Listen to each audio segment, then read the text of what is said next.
जय हिंद दोस्तों, कैसे हैं आप लोग। Once again I welcome you all.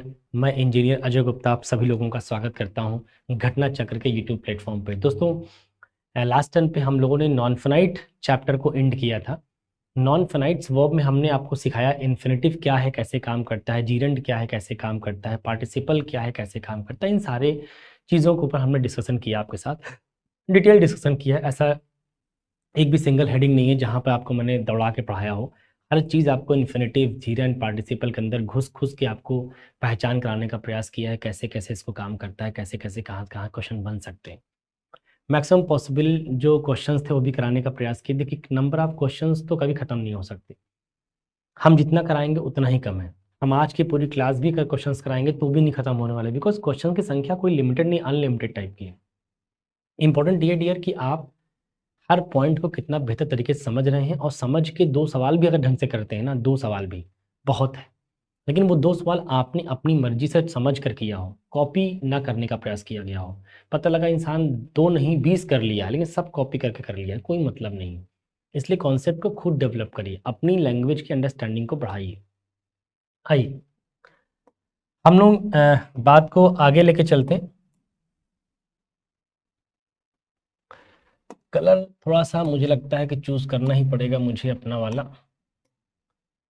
अभी ठीक है, फिर वही आ गया। वही मैं समझ रहा हूँ कि नहीं आया। मुझे यही कलर चाहिए। आ गया, चलिए जाने दीजिए। अब नहीं आ रहा है तो क्या कर सकते हैं, जो है उसे हम पढ़ा लेते हैं। देखिए, हम यहाँ शुरू करना है। हमने अभी तक सिंपल सेंटेंस को पढ़ाने का प्रयास किया। सिंपल सेंटेंस जिसमें हमने आपको कंप्लीट नॉन फाइनाइट पढ़ाया। बोलिए हाँ, नॉन फाइनाइट वर्ब पढ़ाया। अब हम आपको पढ़ाएंगे कॉम्प्लेक्स सेंटेंस, जो आज शुरू होगा। Complex sentence. देखिए, जैसे आपको पता था कि मैंने शुरू में बताया भी होगा कि जो सिंपल सेंटेंस होता है वो नॉन फाइनाइट वर्ब की हेल्प से बनता है। इसीलिए नॉन फाइनाइट वर्ब चैप्टर आपने पढ़ा पूरा का पूरा। इन्फिनेटिव क्या है, जीरेंड क्या है, पार्टिसिपल क्या है, that is non finite verb. अब हम आज जो शुरू करेंगे डियर वो है कॉम्प्लेक्स सेंटेंस। और कॉम्प्लेक्स सेंटेंस जो बनता है वो सबऑर्डिनेट क्लॉज की हेल्प से बनता है। सबऑर्डिनेट क्लॉज मतलब जितनी भी कॉम्प्लेक्स सेंटेंस बनाए जाते हैं, बिना सबऑर्डिनेट क्लॉज की हेल्प से आप सेंटेंस को कॉम्प्लेक्स नहीं बना सकते। अगर आपको सेंटेंस को कॉम्प्लेक्स बनाना है तो सबऑर्डिनेट क्लॉज की हेल्प लेनी पड़ेगी। अब सबऑर्डिनेट क्लॉज क्या होता है, आइए इसके बारे में जानकारी समझते हैं। देखिए, ये जो सबऑर्डिनेट क्लॉज होती है ना डियर, ये किसको कहते हैं पहले वो समझना है। सबऑर्डिनेट क्लॉज होती है बेटा तीन। एक होती है नाउन क्लॉज, एक होती है एडजेक्टिव क्लॉज, और एक होती है एडवर्ब क्लॉज। ये सबऑर्डिनेट क्लॉज के क्लासिफिकेशन, कि अगर हम सबऑर्डिनेट क्लॉज को क्लासिफाई करें, डिवाइड करें, तो नाउन क्लॉज, एडजेक्टिव क्लॉज और एडवर्ब क्लॉज में वो डिस्ट्रीब्यूट हो जाएगा। अब बात समझनी है दोनों हेडिंग को, क्या कि हम पहले ये भी समझेंगे कि sir what is complex sentence, और फिर हम ये भी समझेंगे व्हाट इज सबऑर्डिनेट क्लॉज। आइए वन बाय वन समझते हैं कि पहले कॉम्प्लेक्स सेंटेंस किसको बोलते हैं। क्या कि कॉम्प्लेक्स सेंटेंस की कुछ तो डेफिनेशन होगी। कहते हैं कि एक ऐसा सेंटेंस जिसमें प्रिंसिपल क्लॉज तो एक हो, लेकिन सबऑर्डिनेट क्लॉज एक या एक से ज्यादा हो। The sentence having only one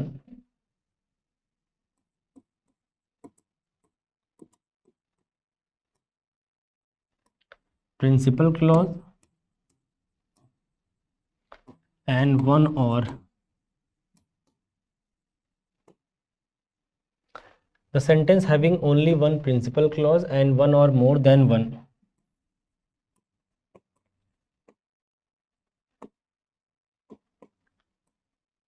subordinate clause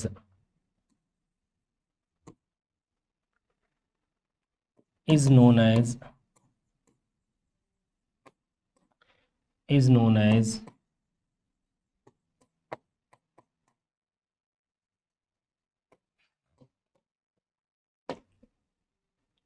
complex sentence. देखिए मैंने कहा एक ऐसा सेंटेंस जिसके पास केवल एक ही प्रिंसिपल क्लॉज हो। देखो ये प्रिंसिपल क्लॉज केवल एक हो और one or more than one, एक या एक से ज्यादा सब ऑर्डिनेट क्लॉज हो। एक या एक से ज्यादा सबऑर्डिनेट क्लॉज अगर होगी तो उसको क्या बोलेंगे? Complex sentence. क्या बोलेंगे? Complex sentence. एक ऐसा सेंटेंस जिसमें केवल एक प्रिंसिपल क्लॉज हो, एक या एक से ज्यादा सबऑर्डिनेट क्लॉज हो, उस कॉम्बिनेशन ऑफ क्लॉजेस को क्या बोलेंगे? Complex sentence. अब जरा बात को समझिएगा।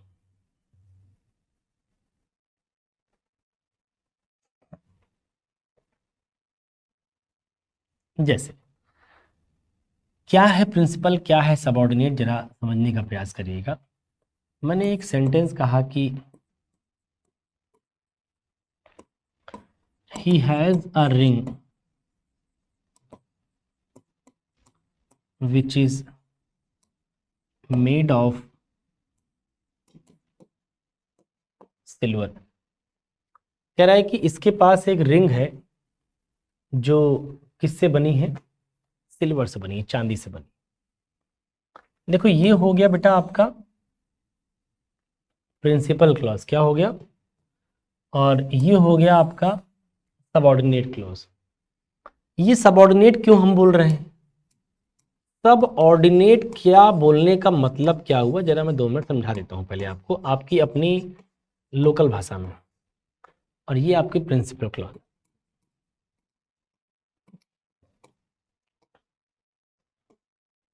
ठीक, जैसे लोग कहते हैं ना कि सर ऐसे कोई ऑफिस है तो ऑफिस में एक बॉस होगा, बाकी सब उसके एम्प्लॉयज होंगे।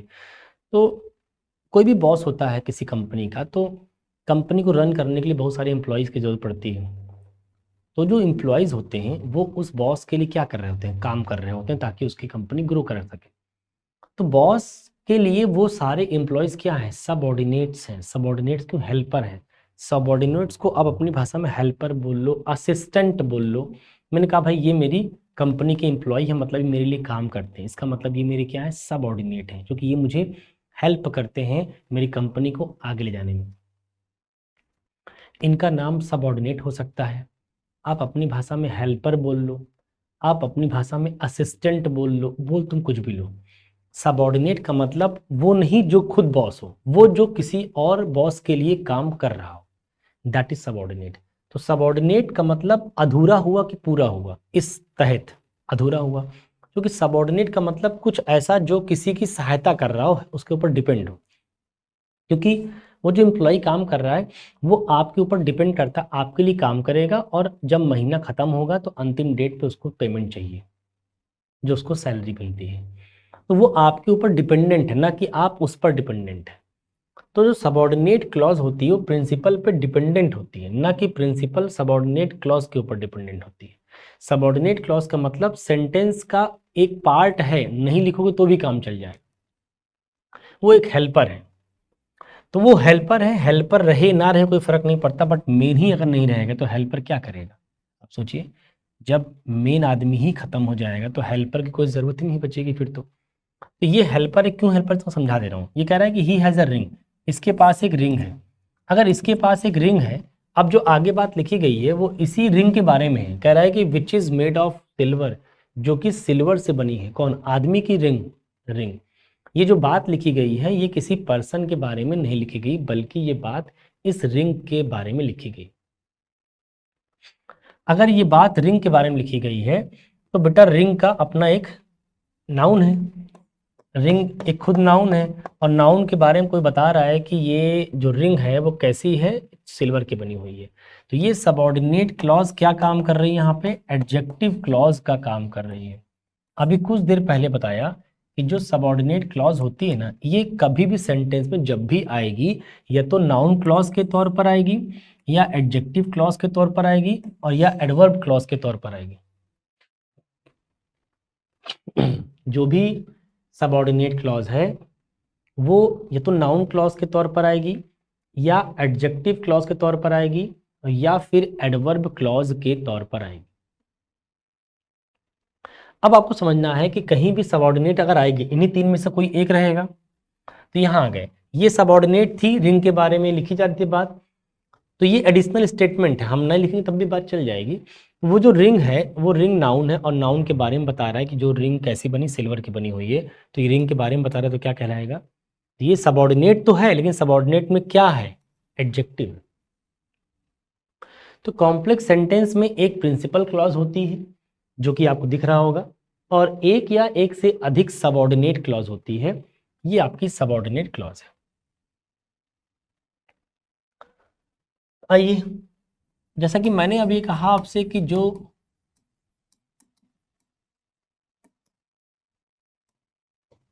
सबऑर्डिनेट क्लॉज है ये बेटा तीन तरीके से काम करती है, नाउन क्लॉज,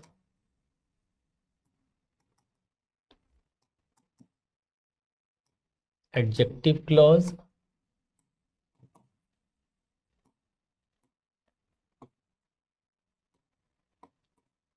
एडवर्ब क्लॉज। ठीक है, noun clause, adjective clause and adverb clause, ये तीन क्लॉज है।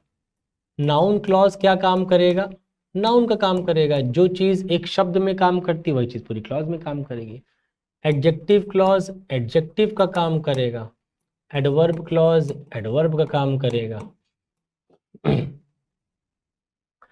नाउन क्लॉज नाउन का काम करेगा, एडजेक्टिव क्लॉज एडजेक्टिव का काम करेगा, एडवर्ब क्लॉज एडवर्ब का काम करेगा। भाई है तो एडवर्ब भी भले एडवर्ब क्लॉज बोल लो। हो सकता है कि आपके मन में सवाल आ रहा हो कि सर ये क्लॉज क्या है, आखिर एडवर्ब और एडवर्ब क्लॉज में क्या डिफरेंस है, एडजेक्टिव और एडजेक्टिव क्लॉज में क्या डिफरेंस है, नाउन और नाउन क्लॉज में क्या डिफरेंस है। तो मैं समझा देता हूं कि क्लॉज क्या है, आइए समझ लेते हैं। It is the part of a sentence, it is the part of a sentence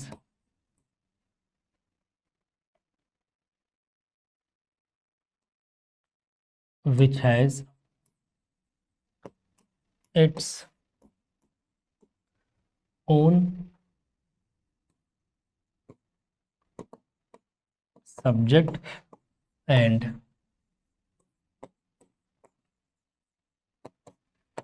own finite verb। कह रहे हैं कि क्लॉज सेंटेंस तो नहीं है, क्योंकि सेंटेंस तो नहीं कह सकते, अगर सेंटेंस कह देंगे तो फिर क्लॉज और सेंटेंस में फर्क ही क्या रह जाएगा। क्लॉज सेंटेंस का एक पार्ट है, it is the part of a sentence, कि यह सेंटेंस का एक ऐसा पार्ट है, it is the part of a sentence, ऐसा पार्ट, कैसा पार्ट, जिसके पास which has its own subject, जिसके पास खुद का सब्जेक्ट भी हो और खुद की फाइनाइट वर्ब भी हो। मतलब मान लो कोई बड़ा सेंटेंस है, उस बड़े सेंटेंस में किसी एक ऐसे पार्ट को देखो जिसके पास अपना सब्जेक्ट भी हो, अपना फाइनाइट वर्ब भी हो, तो उसको हम क्या बोलते हैं भैया, क्लॉज बोल लेते हैं। अब वो क्लॉज नाउन क्लॉज भी हो सकती है, एडजेक्टिव क्लॉज भी हो सकती है, एडवर्ब क्लॉज भी हो सकती है। कैसे पता लगेगा, वही पता लगेगा, अगर क्लॉज एडवर्ब काम कर रही है तो एडवर्ब क्लॉज, अगर क्लॉज एडजेक्टिव काम कर रही है तो एडजेक्टिव क्लॉज, अगर क्लॉज नाउन काम कर रही है तो नाउन। अब तुम कहोगे सर क्लॉज कोई नाउन का काम कर रही है, जानेंगे कैसे। चलो ठीक है, अगर क्लॉज नाउन का काम कर रही है तो नाउन क्लॉज तो बोल देंगे, लेकिन हमें कैसे पता लगेगा कि वो क्लॉज नाउन का काम कर रही है। तो हमने कहा बेटा कि अगर नाउन का काम कर रही होगी क्लॉज, तो तुमको पता है कोई चीज अगर नाउन का काम कर रहा है तो क्या काम कर रहा होगा, सब्जेक्ट एंड ऑब्जेक्ट, बोलिए हाँ, सब्जेक्ट एंड ऑब्जेक्ट। अगर कोई नाउन है तो कंफर्म करने का तरीका यही है कि क्या वो सब्जेक्ट का काम कर रहा है तो पक्का नाउन है, क्या वो ऑब्जेक्ट का काम कर रहा है तब भी नाउन है। अगर कोई क्लॉज एडजेक्टिव का काम कर रही है तो कैसे पता लगेगा? वो किसी नाउन या प्रोनाउन के बारे में बताने का प्रयास कर रहा हो। अगर कोई क्लॉज जिसके पास अपना खुद का सब्जेक्ट है, अपना खुद की फाइनाइट वर्ब है, उसको हम क्लॉज बोल रहे हैं। अगर वो क्लॉज किसी नाउन या प्रोनाउन के बारे में बता रहा है तो आपको पता है कि नाउन प्रोनाउन के बारे में बताने वाले शब्द को क्या बोलते हैं? एडजेक्टिव। तो हम उसको अब क्या बोलेंगे? एडजेक्टिव नहीं, एडजेक्टिव क्लॉज, क्योंकि वो काम कौन कर रहा है? पूरा का पूरा क्लॉज कर रहा है, नाउन प्रोनाउन के बारे में बताने वाला। वैसे ही अगर वो क्लॉज एडवर्ब का काम कर रही है तो कैसे पता लगेगा एडवर्ब काम कर रही है? अगर वो किसी वर्ब के बारे में क्वालिफाई कर रहा है, किसी एडजेक्टिव के बारे में, या फिर किसी अनदर एडवर्ब के बारे में। अगर वो क्लॉज किसी वर्ब को क्वालिफाई कर रही हो, किसी एडजेक्टिव को कर रही हो, या फिर दूसरे एडवर्ब को क्वालिफाई कर रही हो, तो उसको हम बोलते हैं एडवर्ब क्लॉज। ये क्लियर है? देखो मैं समराइज कर रहा हूँ पूरी बात को। हमने पहले आपको सिखाया कॉम्प्लेक्स सेंटेंस क्या है। कॉम्प्लेक्स सेंटेंस एक ऐसा सेंटेंस है जिसके अंदर केवल एक प्रिंसिपल क्लॉज होती है, एक या एक से ज़्यादा सबऑर्डिनेट क्लॉज होती हैं। ऐसे कॉम्बिनेशन को क्या बोलते हैं? Complex sentence. तो मैंने एक एग्जांपल दिया, he has a ring which is made of silver. ये प्रिंसिपल क्लॉज है चूंकि ये अपने आप में इंडिपेंडेंट है। इसको लिखने के बाद कोई इसको लिखने की कोई नीड नहीं है, लेकिन ये डिपेंडेंट है क्योंकि ये जो बात लिखी गई है ये इसी प्रिंसिपल क्लॉज के एक चीज़ के बारे में लिखी गई, रिंग के बारे में। तो इसकी डिपेंडेंसी इसके ऊपर है, इसलिए इसको सबऑर्डिनेट क्लॉज बोल। ध्यान रखना, जितनी भी सबऑर्डिनेट क्लॉज है उनको हम अपनी लोकल भाषा में डिपेंडेंट क्लॉज बोल लेते हैं। ऐसा क्यों बोल लेते हैं तुम जरा सोच बताओ? क्योंकि तुमको पता है बेटा कि जो सबऑर्डिनेट होगा वो किसी बॉस के ऊपर डिपेंड करेगा।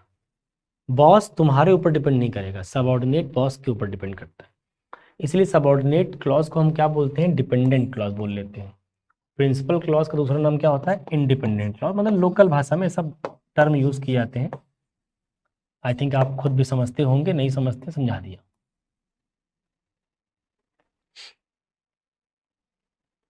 फिर हमने कहा सबऑर्डिनेट क्लॉज जो आएगी वो किस रूप में आएगी? या तो वो नाउन क्लॉज के तौर पर आएगी, या एडजेक्टिव क्लॉज तौर पर आएगी, या एडवर्ब क्लॉज तौर पर आएगी। कैसे पता लगेगा? अगर वो एडवर्ब का काम कर रहा है तो एडवर्ब क्लॉज, एडजेक्टिव का काम कर रहा है तो एडजेक्टिव क्लॉज, नाउन का काम कर रहा है तो नाउन क्लॉज। कैसे पता लगेगा नाउन है? अगर वो सब्जेक्ट या ऑब्जेक्ट का काम कर रहा है तो नाउन क्लॉज, नाउन प्रोनाउन के बारे में बता रहा है तो adjective clause, verb adjective and another adverb के बारे में बता रहा है तो एडवर्ब क्लॉज। इतनी बातें क्लियर है?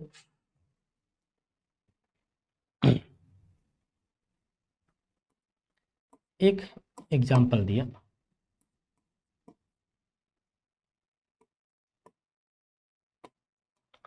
he does not know, he does not know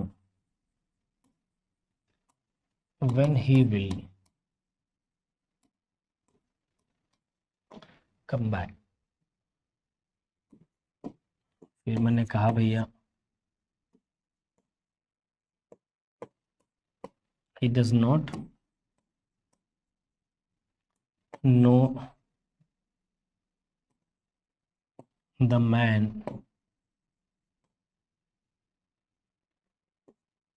who will perform tomorrow। और फिर मैंने कह दिया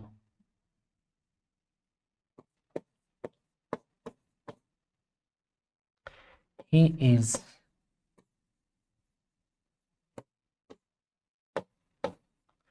is working hard so that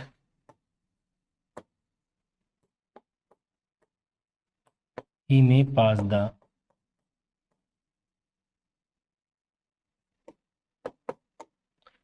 examination. देखो ये 3 सेंटेंस लिखे गए हैं। नाउ हमें क्या करना है बेटा? सेम काम करना है। हमें इस गिवन सेंटेंसेस में से पहचानना है पहले कि ये कॉम्प्लेक्स है कि नहीं। पहला सवाल क्या क्लियर करना है कि ये कॉम्प्लेक्स है कि नहीं। तो कॉम्प्लेक्स होने के लिए जो जो बातें होनी चाहिए वो है कि नहीं वो देख लो। दूसरा, अगर कॉम्प्लेक्स है तो जरूर इसमें एक सबऑर्डिनेट क्लॉज भी होगी। तो वो जो सबऑर्डिनेट क्लॉज है वो सबऑर्डिनेट क्या काम कर रही है, वो सबऑर्डिनेट नाउन का काम कर रही है कि एडजेक्टिव का काम कर रही है कि एडवर्ब का काम कर रही है, क्योंकि तुमको पता है कि कोई भी सबऑर्डिनेट अगर होगा तो या तो वो नाउन का काम कर रहा होगा या फिर एडजेक्टिव का काम कर रहा होगा या फिर एडवर्ब का काम कर रहा होगा। तो ये आपको ध्यान रखना है कि सेंटेंस पढ़ते वक्त अलर्ट रहना है कि सबऑर्डिनेट क्लॉज किस चीज़ का काम कर रही है। ये 3 सेंटेंस हैं, इन तीनों में जरा आप फाइंड आउट करिए कि क्या करना है इसका। 10 सेकंड की विंडो आपको दे रहा हूँ, फटाफट देखिए। चलिए देखिए, हम फिर समझते हैं कि क्या है इस कॉम्प्लेक्स सेंटेंस के अंदर क्या क्या।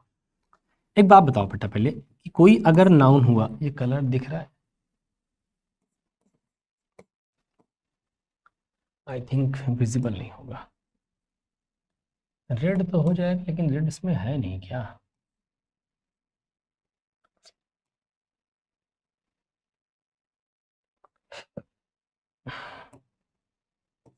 देखिए, जो नाउन होता है या तो वो सब्जेक्ट का काम कर रहा होता है या तो वो ऑब्जेक्ट का काम कर रहा होता है। आ रहा है, आओ जरा ये बताओ, ही डज नॉट नो, ये नहीं जानता, नो है बेटा वर्ब। अगर ये जानता नहीं है तो कह रहा है कि when he will come back. जरा इससे पूछो क्या नहीं जानता। ऑब्जेक्ट किसका किसका रिप्लाई होता है बेटा, ऑब्जेक्ट एक रिप्लाई होता है होम का और एक रिप्लाई होता है व्हाट का। इससे इनडायरेक्ट ऑब्जेक्ट मिलता है, इससे डायरेक्ट ऑब्जेक्ट मिलता है। जैसे पूछो कि what he does not know, ये आदमी क्या नहीं जानता, तो आंसर आएगा sir when he will come back. ये बात ये नहीं जानता, मतलब ये आदमी वापस कब आएगा, ये जो बात है ये जानता नहीं। ये इसी वर्ब का व्हाट का रिप्लाई है, बोलिए हाँ। अगर ये व्हाट का रिप्लाई है तो इसका क्या हो गया, ये ऑब्जेक्ट हो। यस या नो, अगर ये इसका ऑब्जेक्ट है तो फिर ऑब्जेक्ट कौन बनता है बेटा, नाउन, बोलिए हाँ। ऑब्जेक्ट कौन बनता है, नाउन। इसका मतलब अब इसको नाउन तो नहीं बोल सकते क्योंकि अब कोई एक सिंगल शब्द नहीं है, पूरा का पूरा एक सेगमेंट है। देखो पहले ये क्लॉज है कि नहीं पर समझ लो। मैंने क्या कहा था कि क्लॉज एक ऐसा डेफिनेशन है कि क्लॉज एक ऐसा पार्ट है सेंटेंस का जिसके पास खुद का सब्जेक्ट भी हो और खुद की फाइनाइट वर्ब भी हो। ध्यान से देखो, देखो खुद का सब्जेक्ट भी है और खुद की फाइनाइट वर्ब भी है, बोलो हाँ। तो हम इस पार्ट को क्या बोलेंगे, क्लॉज। अब देखो ये जो क्लॉज है ये इस वाली वर्ब का ऑब्जेक्ट है। मतलब कोई क्लॉज अगर ऑब्जेक्ट का काम कर रही है तो मतलब नाउन का काम कर रही है। तो आपको पता है कि कोई क्लॉज अगर नाउन का काम कर रही हो तो उसको नाउन नहीं बोलना, नाउन क्लॉज बोलना। तो इसको हम क्या बोलेंगे बेटा, नाउन क्लॉज। अगर कोई क्लॉज एडजेक्टिव का काम कर रही हो तो एडजेक्टिव क्लॉज बोलेंगे। अगर कोई क्लॉज एडवर्ब काम कर रही है तो एडवर्ब क्लॉज बोलेंगे। आओ लिखा है he does not know the man, ये लड़का नहीं जानता, बोले किसको, बोले उस आदमी को। बोले किस आदमी को, बोलो हु विल परफॉर्म टुमारो, जो लड़का कल परफॉर्म करेगा उस आदमी को ये नहीं जानता। जरा इससे पूछो कि किसको नहीं जानता, whom he does not know, तो आंसर आएगा सर द मैन। ये ऑब्जेक्ट, ये हुम का रिप्लाई है। इस बार इस नो वर्ब का रिप्लाई ये पर्सन हो गया कि हुम ही डज नॉट नो, किसको नहीं जानता, इसको। अच्छा ये आदमी कौन था, ये वो आदमी है जो कल किसी फंक्शन में परफॉर्म करेगा। तो तुम ये जो बात आगे लिखी गई है हु विल परफॉर्म टुमारो, किसके बारे में, इसी मैन के बारे में। अगर इसी मैन के बारे में लिखी गई मेरे भाई तो मैन हो गया नाउन, नाउन के बारे में जो बताएगा उसको क्या बोलेंगे, एडजेक्टिव क्लॉज। देखो इसके पास भी अपना सब्जेक्ट है, अपनी फाइनाइट वर्ब है, तो क्या हो गया क्लॉज। अब ये क्लॉज इस आदमी के बारे में बता रहा है तो उसको क्या बोलना पड़ेगा, एडजेक्टिव क्लॉज। तो मैंने कहा जितनी भी सबऑर्डिनेट क्लॉज होंगी या तो वो नाउन क्लॉज के तौर पर लिखी मिलेंगी या तो वो एडजेक्टिव क्लॉज के तौर पर लिखी मिलेंगी या फिर वो एडवर्ब क्लॉज के तौर पर लिखी मिलेंगी। आगे आ जाओ, ही इज वर्किंग हार्ड। अगर ये आदमी कह रहा है कि ये आदमी कठिन परिश्रम कर रहा है, कोई भी आदमी अगर कठिन परिश्रम करता है तो किस लिए करता है, कुछ तो रीजन होगा। जरा देखो, ही इज वर्किंग हार्ड, ये है वर्ब। इसे जरा पूछो कि आखिर ये आदमी कठिन परिश्रम क्यों कर रहा है, why he is working hard. अगर इससे पूछेंगे कि why he is working hard, क्यों कर रहा है कठिन परिश्रम, कह रहा है कि सो that he may pass the examination, ताकि ये एग्जाम पास कर पाए। इसका मतलब इस वाली वर्ब का ये वाई का रिप्लाई है, बोलो हाँ। इस वाली वर्ब से अगर हम वाई से रिप्लाई लेंगे तो आंसर आएगा ताकि ये आदमी एग्जाम क्वालिफाई कर सके। और वाई का रिप्लाई क्या होता है, एडवर्ब होता है। क्या होता है भैया, एडवर्ब, एडवर्ब ऑफ रीजन। तो ही इज वर्किंग हार्ड में वर्किंग का जो एडवर्ब है वो यही है, so that he may pass the examination. ये पूरी की पूरी जो क्लॉज है, कैसे पता क्लॉज है, देखो खुद का सब्जेक्ट भी है, खुद का फाइनाइट वर्ब भी है। तो अगर जिस पार्ट के पास खुद का सब्जेक्ट है, खुद की फाइनाइट वर्ब है, तो उस पार्ट को हम क्या बोलते हैं, क्लॉज। अब वो क्लॉज आज इस वर्ब का एडवर्ब है, मतलब ये क्लॉज क्या काम कर रहा है, एडवर्ब का काम कर रहा है। तो अगर ये एडवर्ब काम कर रहा है तो इसको एडवर्ब बोलोगे या एडवर्ब क्लॉज बोलोगे, तो आपने कहा सर एडवर्ब नहीं, एडवर्ब क्लॉज बोलिए, क्योंकि पूरी पूरी क्लॉज ही एडवर्ब काम कर रही है। मतलब कोई एक शब्द नहीं एडवर्ब काम करने के लिए, पूरी की पूरी क्लॉज है एडवर्ब का काम करने के लिए। तो नाउन क्या है, एडजेक्टिव क्या है, एडवर्ब क्या है, तीनों एक भाषा में क्या है, सबऑर्डिनेट क्लॉज। मतलब वो सबऑर्डिनेट क्लॉज वो भी है, ये भी है और ये भी है। अंतर ये है कि ये सबऑर्डिनेट क्लॉज एडवर्ब क्लॉज है, ये सबऑर्डिनेट क्लॉज एडजेक्टिव क्लॉज है, वो सबऑर्डिनेट क्लॉज नाउन क्लॉज है। तो कुल मिला के जो कॉम्प्लेक्स स्ट्रक्चर होता है ऐसा होता है, एक होगा बेटा प्रिंसिपल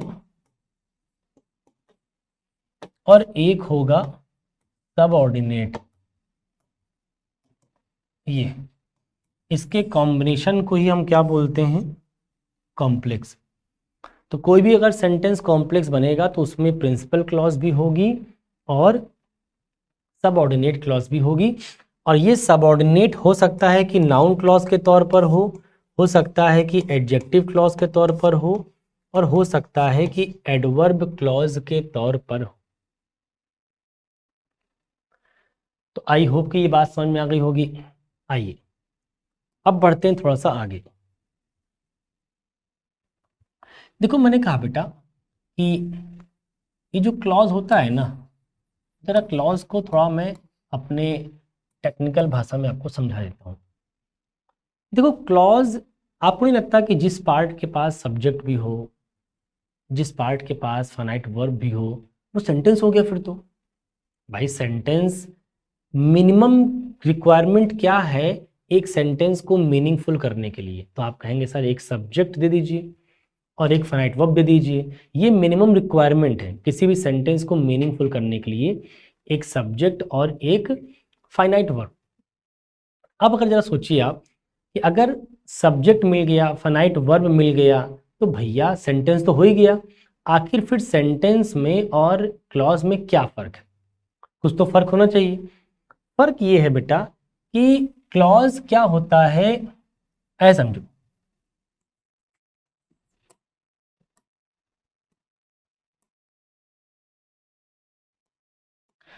क्लॉज क्या होता है, ये डिपेंडेंट होता है। सेंटेंस क्या होता है, ये इंडिपेंडेंट होता है। क्लॉज क्या होता है कि ये इनकम्प्लीट होता है। क्या होता है बेटा, इनकम्प्लीट। सेंटेंस क्या होता है, कंप्लीट होता है। इसीलिए सेंटेंस की परिभाषा में क्या कहा गया है कि ऐसा अरेंजमेंट ऑफ वर्ड्स, एक ऐसा वर्ड्स का अरेंजमेंट जो, एक ऐसा अरेंजमेंट है जो मीनिंग दे रहा हो लेकिन कंप्लीट मीनिंग दे रहा हो। एक ऐसा अरेंजमेंट जो कंप्लीट मीनिंग दे रहा हो, याद रखिएगा उसी को सेंटेंस बोलते हैं। लेकिन मैंने कहा जो क्लॉज होता है वो इनकम्प्लीट होता है, मतलब वो अधूरा होता है, उसकी मीनिंग पूरी नहीं होती। क्यों, क्योंकि वो किसी के ऊपर डिपेंड कर रहा होता है। किसके ऊपर, प्रिंसिपल के ऊपर। प्रिंसिपल क्लॉज के ऊपर डिपेंड करेगा, तो उसकी मीनिंग अपने आप में पूरी नहीं निकलेगी। अब आपको पता होना चाहिए सिमिलरिटी ये है, ये तो डिफरेंस हो गया। सिमिलरिटी क्या है, इसके पास भी सब्जेक्ट होता है, वर्ब होता है, इसके पास भी सब्जेक्ट होता है, वर्ब होता है। अंतर एक बड़ा बताऊं, अंतर ये है बेटा, तुम किसी भी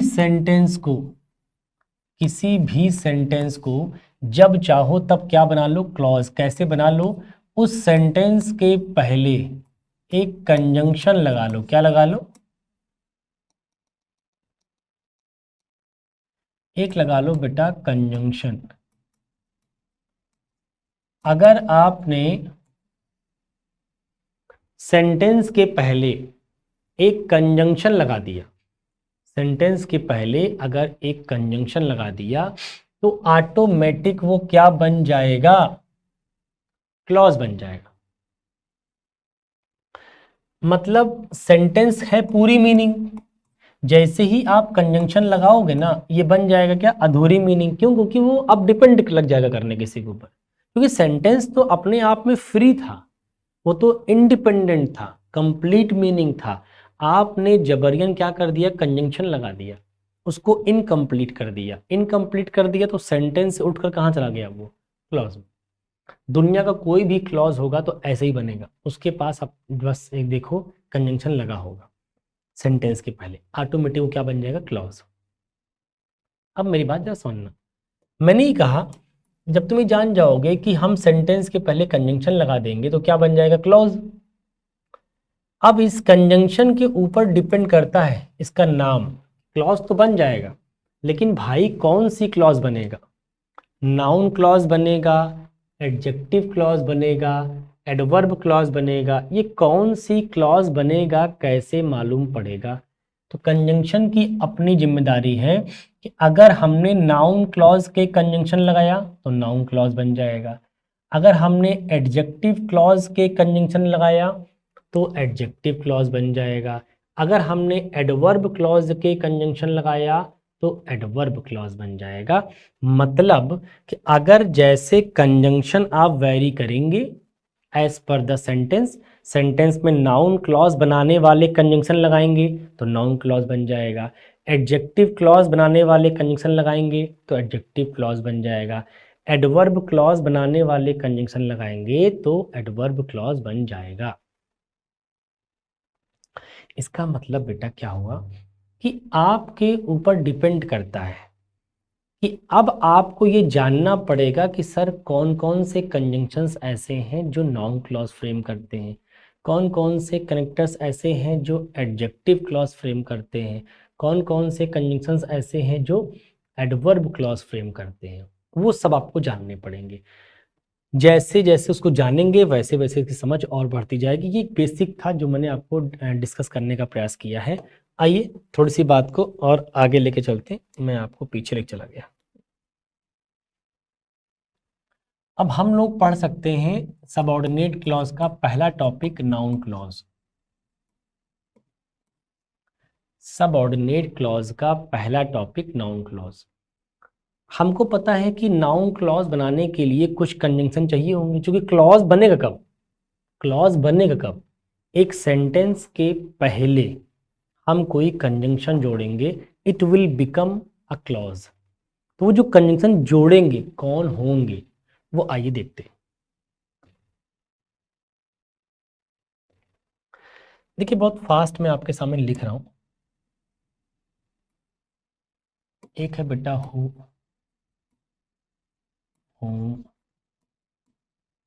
whose, which, that, what, where, how, why,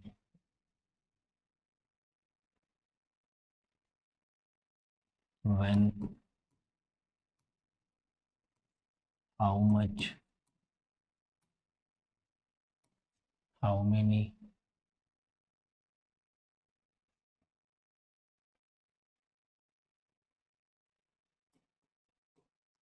if या whether। देखिए ये कुछ कंजंक्शंस हैं इन्हीं को हम लोगों को पढ़ना है। हु का मतलब आप जानते हैं कौन, तो यहाँ मैं उसके पहले क्या लगा रहा हूँ कि, हिंदी भाषी वालों को थोड़ा सा हेल्प मिल जाएगी। हु का मतलब आप कौन जानते थे एज अ इंट्रोगेटिव वर्ड, लेकिन ये आज क्या काम कर रहा है, कंजंक्शन नाउन क्लॉज के तौर पर, तो इसकी मीनिंग क्या हो जाएगी, की कौन, की लग जाएगा, अब इंट्रोगेटिव वाली फीलिंग नहीं है। हुम का मतलब आप जानते थे किसे, अब क्या हो जाएगा, कि किसे। हुज का मतलब आप जानते थे किसका, तो अब क्या हो जाएगा, कि किसका, किसके, किसके कुछ भी लिखा हो सकता है। विच का मतलब होता है कौन सा, तो विच का अगर मतलब होता है कौन सा या कौन से, सिलेक्शन के लिए आता है। दैट का केवल मतलब होता है कि, अपनी बात कहने के लिए दैट लगा। व्हाट का मतलब होता है कि डैश डैश क्या, डैश डैश हम में क्यों लगा रहे हैं, मतलब बीच में कुछ शब्द आएंगे वो मालूम पड़ जाएगा अभी। वेयर का मतलब आप कहाँ जानते हैं, तो अब मैंने क्या कहा, कि कहाँ। हाउ का मतलब आप कैसे जानते हैं, तो कि कैसे। वाई का मतलब आप क्यों जानते हैं,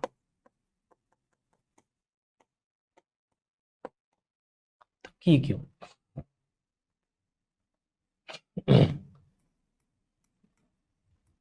व्हेन का मतलब आप कब जानते हैं, तो कि कब। हाउ मच का मतलब आप कि कितना, कि कितने, कि कितनी, यही मीनिंग सेम हाउ मेनी की, बस ध्यान रखना है कि हाउ मच अनकाउंटेबल के लिए आएगा, हाउ मेनी काउंटेबल के लिए आएगा। इफ या वेदर, ये मतलब है कि क्या एक साथ, देखो यहाँ मैं डैश नहीं लगाया, और कि क्या यहाँ भी लिखा है डैश लगाया है, अंतर समझिएगा। कि क्या, ये दोनों अलग अलग चीजें हैं। एक हम क्या तब पूछते हैं हमें कोई कंफर्मेशन चाहिए होता है, जैसे तुम्हारे पास क्या है, ये कंफर्मेशन नहीं है, ये हम आपसे पूछ रहे हैं। लेकिन मैं आपसे बोलूं कि क्या कल आप स्कूल आएंगे, ये कंफर्मेशन है। दोनों में क्या आता है ना, तो इफ या जो वेदर आता है ना बेटा, ये कंफर्मेशन के लिए आता है।